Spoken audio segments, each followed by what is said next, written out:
ജയന്തി, അതെ, ഈ ജയിലിലെ ഫുഡ്, ജയിലിലെ ഫുഡും ജയിലിലെ ഒരു ദിവസത്തെ ഇതും എന്തൊക്കെയാണ് എന്ന് പറഞ്ഞേ.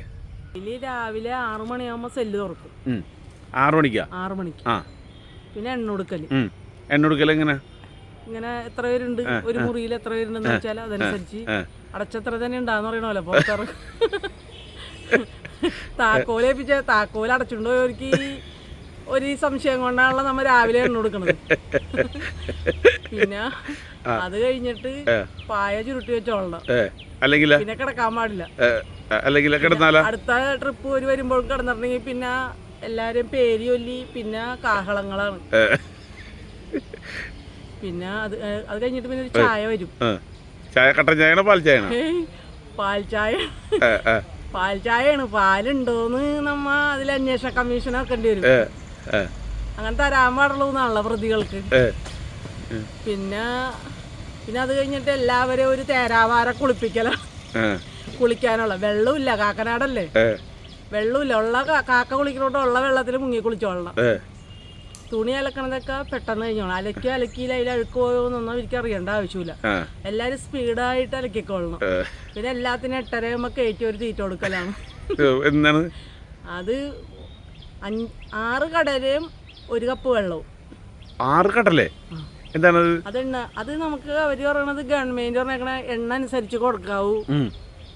ഈ ജയിലിൽ കിടക്കുന്ന പ്രതികളെ എപ്പോഴും ആരോഗ്യവാന്മാരായിരിക്കണമെന്നാണ്. കൂടുതൽ കണ്ടമാനം വാരി വലിച്ച് കഴിക്കാൻ പാടില്ല. ആഹാരമൊക്കെ അങ്ങനെയാണ് കൊടുക്കണത്. പുറത്ത് നിൽക്കുന്ന ആൾക്കാരൊക്കെ പറയാറില്ലേ ചിക്കൻ മട്ടൻ എന്നൊക്കെ. ഈ ഡയലോഗ് അടിക്കണവന്മാര് ഒരു പ്രശ്നം, ചെറിയൊരു പ്രശ്നം ഉണ്ടാകും അകത്തോട്ട് പോവാൻ. ഇപ്പൊ പുതിയ BNS ഒക്കെ അനുസരിച്ച് എന്നിട്ടൊന്ന് അകത്ത് പോയി കിടന്നിട്ട് ചിക്കനും മട്ടനൊക്കെ ഒന്ന് തിന്നിട്ട് വാ. വെറുതെ പറയണല്ലേ? അതൊക്കെ വെറുതെ. മട്ടനൊക്കെ ഉണ്ട്. മട്ടന് എല്ല് പൊടിച്ചിട്ടില്ലേ, കുതിരക്ക് മുതിര കൊടുക്കണല്ലോ അതേപോലെ. അപ്പൊ അതാണ് പുറത്ത് നിന്ന് ഡയലോഗ് അടിക്കുന്ന ആൾക്കാരൊക്കെ ഒന്ന് അവിടെ വന്ന് കിടന്നിട്ടേ കിടക്കുമ്പോ അറിയാ ചിക്കനും മട്ടനൊക്കെ എങ്ങനെ തന്നെയെന്നുള്ളത്. അപ്പൊ വന്ന് കിടക്ക്. പിന്നെ നമുക്ക് ഒറ്റക്കോ 2 ആൾ ഇങ്ങോട്ട് വരാൻ വേണമെന്നുള്ളൂ. അത് കഴിഞ്ഞാൽ ഫുഡ്, അത് കഴിഞ്ഞ് പിന്നെ ഉച്ചക്ക് ഈ മാർക്കറ്റിൽ നിന്ന് വേസ്റ്റ് ആയിട്ട് കളയണ സാധനങ്ങളില്ലേ, അതിലിട്ടേണ സാധനങ്ങൾ കണ്ടാലറിയാം നമുക്ക്. പച്ചക്കറി വില ഒന്നും നമ്മൾ അറിയേണ്ട ആവശ്യമില്ല. അതിലിട്ടേണ പച്ചക്കറി കണ്ടാലറിയാം മാർക്കറ്റിൽ വിലക്കുറവുള്ളത് എന്തിനൊക്കെയാണ്. അതാണ് ഭക്ഷണം. പിന്നെ വൈകിട്ട് ചില ദിവസം 2:30 ചായ വരും, ചിലപ്പോ 3 മണിക്ക്. എന്തായാലും 2:45, 3 തികക്കൂല, 2:30 എടുക്കും. ഒരു കടത്താണ് ഇതൊക്കെ. അപ്പൊ 2:30 ആകുമ്പോ ചിലപ്പോ ചായ വരും. 3 മണിക്ക് മുമ്പ് എന്തായാലും വരും. പിന്നെ അത് കഴിഞ്ഞിട്ട് വൈകിട്ടത്തെ ഭക്ഷണം 4:30 മണിയാകുമ്പോ വരും. 4:30 മണിക്കാ? അത് കൊറേ നേരം വെച്ചോണ്ടിരുന്നിട്ട് ചോറ്, രസം എന്ന് പറഞ്ഞാൽ പിന്നെ ആ രസത്തിനെ കുറിച്ചുള്ള രസം തന്നെ നമ്മുടെ അങ്ങനത്തെ രസം. പിന്നെ ജീവിതത്തിലെ അവിടെ കഴിച്ച ഭക്ഷണം ഒന്നും വന്നാൽ ഇവിടെ നമ്മൾ കഴിക്കൂല. എന്താന്ന് വെച്ചാല് അവിടുത്തെ രുചി ഒരിക്കലും ഇവിടെ കിട്ടൂല. പിന്നെ അത് ഞാൻ പറയണെന്താണ്, ഇവിടെ പുറത്ത് ഡയലോഗ് അടിക്കണവര് വന്ന് കിടന്നാൽ അത് മനസ്സിലാവും. അതെ, നിങ്ങളെല്ലാവരും എന്നെ കണ്ടിട്ടുള്ളതാണ്. ഞാനിപ്പോ ഇറങ്ങി വന്നപ്പോ കണ്ടിട്ടുള്ളവർക്ക് അറിയാൻ പറ്റും ഞാൻ എന്ത് സുഖം കൊണ്ടാണ് അങ്ങനെ ഇറങ്ങി വന്നത്. ഞാൻ എന്താഹാരവും കഴിക്കണം, ആഹാരത്തിന് ഒരിക്കലും പുച്ഛിക്കാറില്ല. എന്താഹാരവും ഞാൻ കഴിക്കുന്ന ആളാണ്. ഞാൻ ഇങ്ങനെ അത്ര ഇതായിട്ട് വന്നോന്നുണ്ടെങ്കിൽ എന്തായിരിക്കും എന്റെ അവസ്ഥ? 4:30 കിട്ടിയിട്ട് അവിടെ വെച്ചേക്കും. 5:45 വിളമ്പും.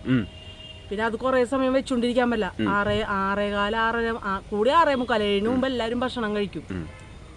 ചിലപ്പോഴൊക്കെ ഉച്ചക്കൊക്കെ എടുത്ത് വെച്ച കറിയൊക്കെ ചീത്തയിട്ടുണ്ടാവും. ചോറിന് ഒരു സ്മെല്ലാണ്. പിന്നെ നമ്മൾ പുറത്ത് കഴിച്ച ആഹാരം ഞാൻ വരെ പറയുമ്പോന്ന് വെച്ചാല് ഒരിക്കലും ഭക്ഷണത്തിന് കുറ്റം പറയാത്ത നമുക്ക് വരെ കഴിക്കാൻ പറ്റാത്ത അവസ്ഥകളുണ്ടായിരുന്നു. ഒരു രോഗം വന്ന് എല്ലാവർക്കും കൊടുക്കണത് ഉറങ്ങാൻ വേണ്ടി സെട്രിസിൻ. അവിടുത്തെ ചികിത്സയാണ് ഏറ്റവും. അതെ, അവിടുത്തെ ഡോക്ടർമാരെ ശരിക്കും കൗൺസിൽ എടുക്കണം. അവിടെ ഗവൺമെന്റിന്റെ ഗുളികൾ സെട്രിസിനൊക്കെ അധികം കഴിച്ചാൽ എന്താ ഉണ്ടാവണേന്ന് പുറത്തുള്ള ആൾക്കാർ കമന്റ് ചെയ്യും. ഈ സെട്രിസിൻ കഴിച്ചാൽ അവർക്ക് വേറെ പ്രശ്നമൊന്നുമില്ല. ഈ നമ്മ വൈകുന്നേരം ആകുമ്പോൾ കിടന്ന് ഉറങ്ങിക്കോളുമല്ല. അല്ലാണ്ട് ഈ ശരീരത്തിന് ഭക്ഷണം 6:45 വരെ എല്ലാവരും ലാസ്റ്റ് ഭക്ഷണം 6:45 കഴിച്ചിരിക്കും. പിന്നെ ഇവിടെ വെച്ച് കഴിഞ്ഞാൽ ചീത്തയായി പോകും. അതുകൊണ്ട് ആ സമയത്ത് വെള്ളം തിളപ്പിക്കൂല, വെള്ളം ചൂടാക്കും. തിളക്കണേ മുമ്പ് ഓഫ് ചെയ്യും. ഇതെന്താന്ന് വെച്ചാൽ ഓരോരുത്തർ മാറി ചെയ്യണ ഞങ്ങൾക്ക് അറിയാതെ. കിടക്കണത് 9 മണിയാകുമ്പോ എല്ലാരും കിടന്നോളണം. പിന്നെ സംസാരിക്കാൻ പാടില്ല, അനങ്ങാൻ പാടില്ല, മിണ്ടാൻ പാടില്ല. ഇതാണ് ഒരു ജയിലിലെ ഒരു ദിവസത്തെ മെനു മെനു മൊത്തത്തിലുള്ള ഒരു കാര്യങ്ങള്. അപ്പൊ ഈ പുറത്തുനിന്ന് ഡയലോഗ് അടിക്കുന്ന ആൾക്കാരോട് പറയാൻ, മട്ടൻ കുതിരക്ക് മുതിര കൊടുക്കണത് കാരണന്മാരോട് ചോദിച്ചാൽ പറഞ്ഞുതരും. ഇപ്പൊ കുറവാണ്. അതുകൊണ്ട് അതേപോലെ മട്ടന്റെ ആ സാധനമൊക്കെ നല്ല മട്ടൻ തിന്നിട്ടുള്ളവർക്കൊന്നും അവിടെ ചെന്ന് ആ മട്ടൻ തിന്നു മനസ്സിലാവും. അതുകൊണ്ട് സഹോദരങ്ങള്, എന്നോടൊരു സ്നേഹമുള്ള സഹോദരങ്ങൾ പോയി അവിടെ 2 ദിവസം കിടത്തിട്ട് വാ.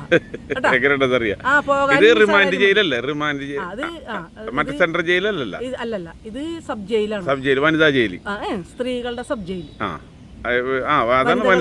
വനിതകളുടെ സബ് ജയിൽ എറണാകുളത്ത്. അതെ, എറണാകുളം.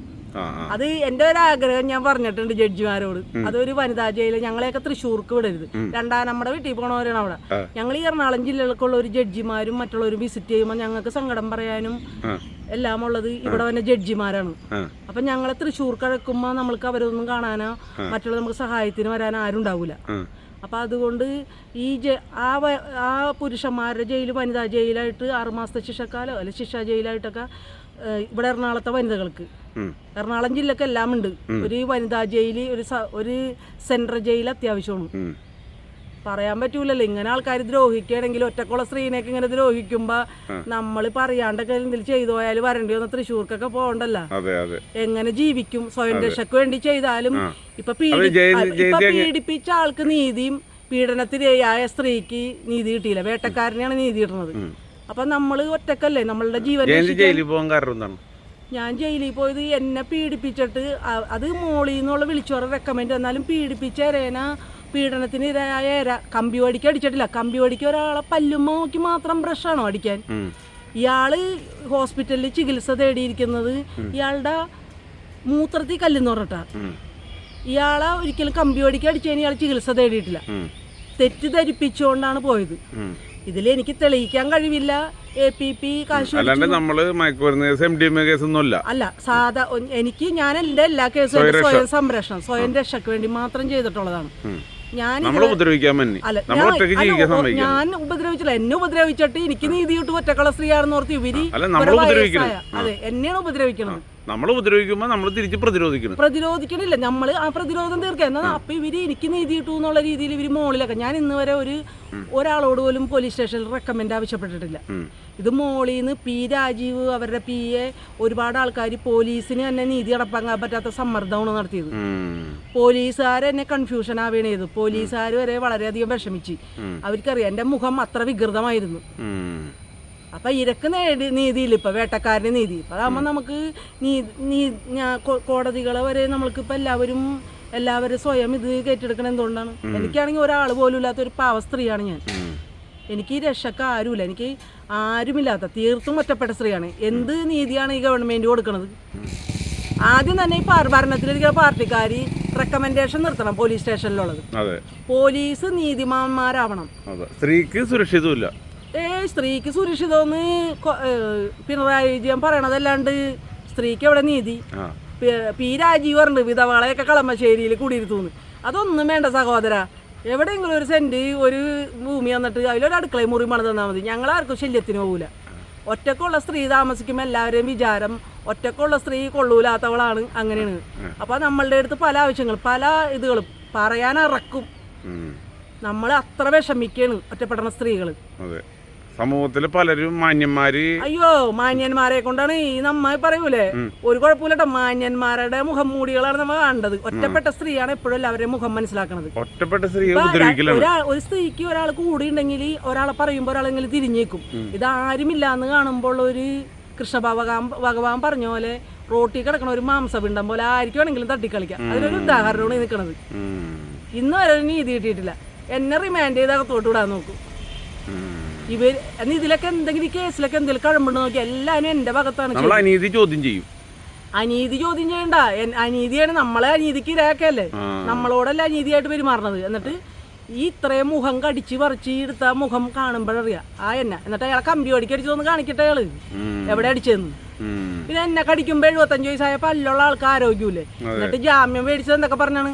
എനിക്ക് ഹാർട്ട് ഓപ്പറേഷൻ ഒന്നുമില്ല. ആരുടെ വീട്ടിലെ CCTV എടുത്താൽ അറിയാം അയാൾ കിളക്കയും വാഴ നടയൊക്കെ ചെയ്യണത്. മനസ്സിലായി? അപ്പൊ എനിക്ക് ഈ കേസ് നടത്താനും പിന്നെ ഇതിന്റെ പുറകെ കിടക്കാനായിട്ട് എന്റെ കാശില്ലാത്തോണ്ടല്ലേ ഞാൻ ക്യാമറയൊക്കെ എടുപ്പിച്ചാലില്ലേ ഇപ്പോഴും അയാൾ കിളക്കുകയും വാഴാടെയൊക്കെ ചെയ്യണം. അപ്പൊ അയാൾക്ക് ലൈംഗിക ശേഷിയുമില്ലേ. പോലീസ് മുഴുവൻ മൊഴി എടുത്തില്ല, ബലാത്സംഗ ശ്രമമായിരുന്നു. എന്നിട്ട് ഇപ്പൊ കുറ്റപത്രമൊക്കെ വായിച്ചപ്പോ അതിലൊന്നും ആ ശ്രമമൊന്നും എഴുതിയിട്ടില്ല.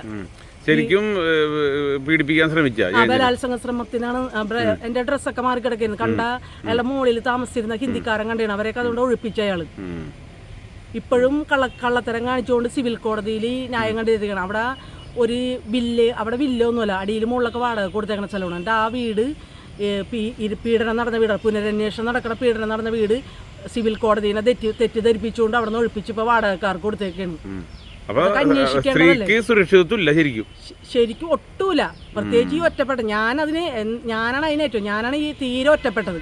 എന്നാ നമുക്ക് ഒരാള് വിശ്വസിച്ച് ഒരാളെ കൂടെ കൂട്ടാൻ പറ്റുമോ? അപ്പൊ അവര് കൊന്നുണ്ടോ?